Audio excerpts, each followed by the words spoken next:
The biggest challenge I think this year was the curriculum itself. It was not something I was used to teaching. It was not something I would have chosen myself. But I've learned that sometimes you have to challenge yourself to grow.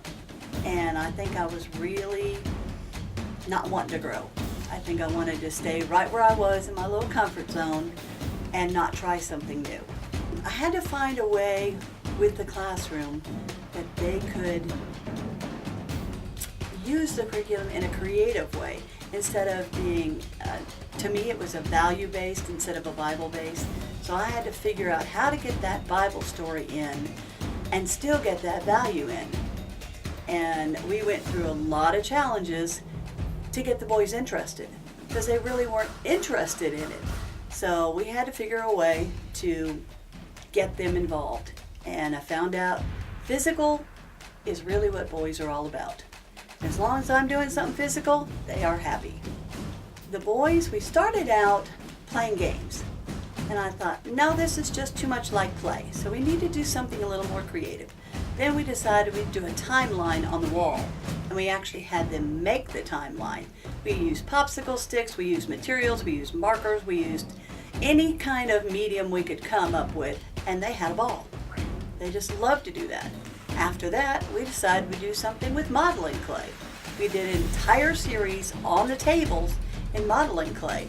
They loved it. Anything that they could actually tactilely do. Right now we're doing a series where we're drawing the characters on the wall in a timeline, but we're also building the characters in Legos, which they've never heard of a Bible story being done in Legos, and I've never tried it either, but they love it. They are so excited about being able to create things.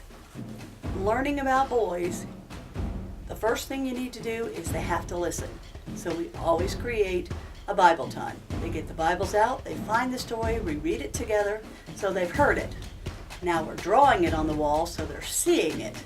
Then we're building it so they touch it. So we've got every mode of learning that we can get in the classroom at the same time.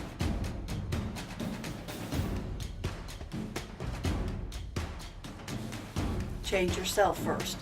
Look at it through the broader picture instead of your comfort zone, which is my major problem.